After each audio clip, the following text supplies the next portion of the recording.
Министрлер кабинетинин төрагасынын орун басары Эдил Байсалов социалдык коргоо тутумунун ишинин шарттары, анын ичинде бийик тоолуу аймактардын коэффициентин эске алуу менен жергиликтүү тургундарга социалдык төлөмдөрдү эсептөө методикасы менен таанышты.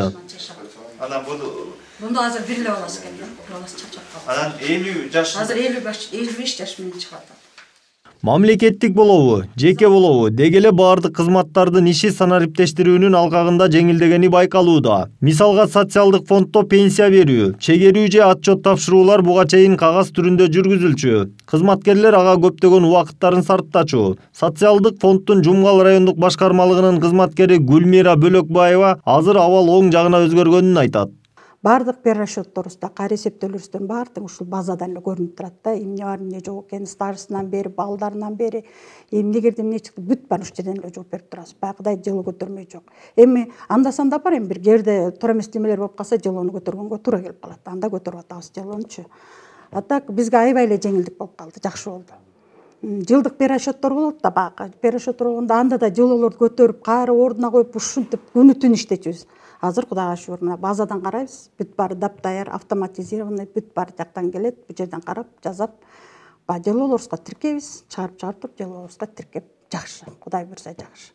Байсалов андан соң Жумгал районундагы Калык Акиева атындагы музыкалык драма театрында болду. Министрлер кабинетинин төрагасынын орун басары райондун эли менен да жолугушуу өткөрдү.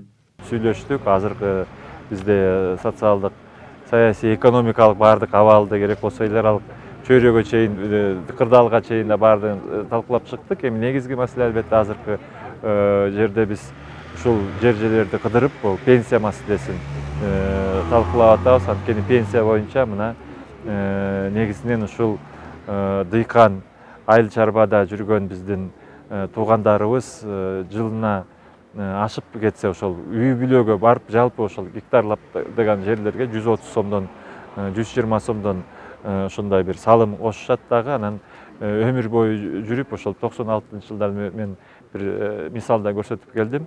Эске салсак, министрлер кабинетинин төрагасынын орун басары 2 күндөн бери Нарын облусунда жүрөт. Ал Жумгал Актала унаа жолунун курулушу менен да таанышты. Жаан-чачындан улам жолду реконструкциялоо иштери токтоп калган. Ошондой эле кесипкөй адистердин жана жумушчулардын жетишсиздиги орун алган. Эдил Байсалов бул маселени чечүүнү, бул максатта Нарын облусунун башка райондорунан да жумушчу күчтү тартууну тапшырды. Ошондой эле Жумгал районунун Эпкин айылындагы Акун Сыдырбаев атындагы орто мектептин мугалимдери жана окуучулары менен жолугушуп, анда бюджеттик тармактын кызматкерлеринин, анын катарында мугалимдердин эмгек акысынын жогорулатылышы тууралуу айтып берди.